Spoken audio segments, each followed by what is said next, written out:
Eighth social science காலங்கள் தோறும் இந்திய பெண்களின் நிலை.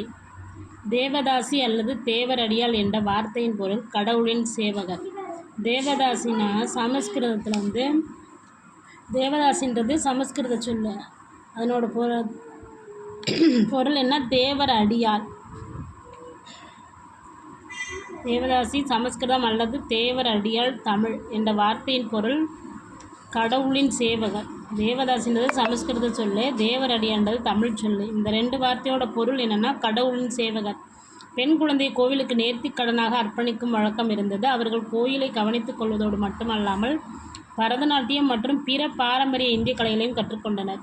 அதாவது அப்போ என்ன முறை இருந்துச்சுன்னா, தேவதாசின்னு ஒரு முறை இருந்துச்சு. தேவதாசின்றதுக்கு தமிழில் பொருள் என்ன? தேவர் அடியாள். இந்த ரெண்டு வார்த்தையோட பொருள் கடவுளின் சேவகர். அதாவது கடவுளுக்கு சேவை செய்வதற்காக படைக்கப்பட்ட பெண்கள்னு அர்த்தம். பெண் குழந்தையை கோயிலுக்கு நேர்த்தி கடனாக அர்ப்பணிக்கும் வழக்கம். அந்த காலத்தில் என்ன பழக்கம் இருந்துச்சுன்னா, பெண் குழந்தைய கோவிலுக்கு நேர்த்தி கடனாக கொடுக்குற பழக்கம் இருந்துச்சு. அவர்கள் கோயிலை அவங்களோட பணி என்னென்னா, கோயிலை கவனித்து கொள்வதோடு மட்டுமல்லாமல் பரதநாட்டியம் மற்றும் பிற பாரம்பரிய இந்திய கலைகளையும் கற்றுக்கொண்டனர். கோயிலை கவனிச்சுக்கிட்டது மட்டும் இல்லாமல் பரதநாட்டியம், அதுக்கப்புறம் பிற பாரம்பரிய இந்திய கலைகளையும் கற்றுக்கிட்டாங்க. பிற்காலங்களில் அவர்கள் மோசமாக நடத்தப்பட்டும் அவமானப்படுத்தப்பட்டனர். மேலும் தேவதாசிகள் தங்கள் கண்ணியம், பெருமை உணர்வு, சுயமரியாதை மற்றும் கௌரவம் ஆகியவற்றை இழந்தனர். இந்தியாவின் முதல் பெண் மருத்துவமனை டாக்டர் முத்துலட்சுமி அம்மையார் கொடுமையான தேவதாசி முறையை தமிழ்நாட்டிலிருந்து ஒழிப்பதற்காக தன்னை அர்ப்பணித்து கொண்டார். இந்த தேவதாசி முறையை தமிழ்நாட்டிலேருந்து ஒழிக்கணும்னு சொல்லி தன்னை அர்ப்பணித்து கொண்டவர் யாருன்னா டாக்டர் முத்துலட்சுமி அம்மையார்.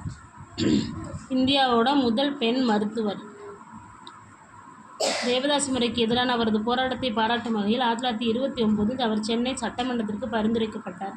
இப்போ என்னது, தேவதாசி முறைக்கு எதிரான அவரை போராட்டத்தை பாராட்டணும்னு சொல்லி அவரை சென்னை சட்டமன்றத்திற்கு பரிந்துரைக்கிறாங்க. எப்போ? 1929.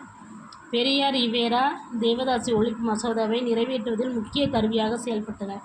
தேவதாசி ஒழிப்பில் முக்கிய கருவியாக செயல்பட்டவங்க யாருன்னா பெரியாரும் ஈவேராவும். 1930 டாக்டர் முத்துலட்சுமி அம்மையார் மசோதாவை சென்னை சட்டமன்றத்தில் முன்மொழிந்தார். தேவதாசிகளின் விடுதலைக்காக போராடிய மற்றொரு பெண்மணி மூவலூர் ராமாமிர்தம். தேவதாசி விடுதலைக்காக முத்துலட்சுமி அம்மையார், அதுக்கப்புறம் பெரியார், ஈவேரா போன்றவர் மட்டும் இல்லாமல் மூவலூர் ராமாமிர்தம் அம்மாவும் போராடியிருக்காங்க. ராஜாஜி, பெரியார் மற்றும் திருவிக ஆகியோரின் தொடர்ச்சியான தார்மீக ஆதரவுடன் இந்த கொடுமையான முறைக்கு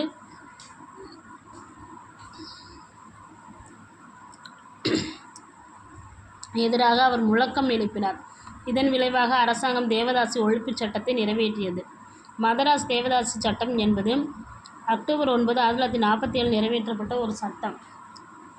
மதராஸ் மாநிலத்தில் நிறைவேற்றப்பட்ட இந்த சட்டம் தேவதாசிகளுக்கு சட்டப்படி திருமணம் செய்து கொள்ளும் உரிமையை வழங்கியதுடன் இந்திய கோவில்களுக்கு பெண் குழந்தைகளை தானமாக வழங்குவது சட்டவிரோதம் எனவும் அறிவித்தது. மதராஸ் தேவதாசி சட்டம் எப்போ இயற்றப்பட்டுச்சுன்னா அக்டோபர் 9, 1947. இந்த சட்டம் என்ன சொல்லுதுன்னா, மதராஸ் மாகாணத்தில் நிறைவேற்றப்பட்ட இந்த சட்டம் தேவதாசிகளுக்கு சட்டப்படி திருமணம் செய்து கொள்ளும் உரிமையை கொடுக்கணும். இன்னொன்று, கோயிலுக்கு இனிமேல் பெண் குழந்தைகளை யாரும் தானமாக கொடுக்கக்கூடாது. அது சட்டவிரோதம்னு சொல்லிச்சு. எப்போ கொண்டு வரப்பட்ட சட்டம்? அக்டோபர் 9, 1947. சமூக சீர்திருத்தவாதிகளின் பங்கு. 19ஆம் நூற்றாண்டின் 2ஆம் பாதியிலிருந்து பல சமூக சீர்திருத்தம் மற்றும் சமூக சீர்திருத்தங்கள் பெண்களுக்கு கல்வி அளிப்பது, அவர்களின் திருமண வயதை உயர்த்துவது, விதவைகளை பராமரிப்பது, அதே போன்று சாதி முறையின் இறுக்கமான தன்மையை நீக்குவது, ஒடுக்கப்பட்ட வகுப்பை சமத்துவ நிலைக்கு உயர்த்துதல் ஆகியவற்றின் மூலம் பெண்களின் முன்னேற்றத்தை ஊக்குவிக்க முயன்றது. இவ்வியக்கங்களை வழிநடத்திய சீர்திருத்தவாதிகள் நவீன இந்தியாவின் முன்னோடிகள்.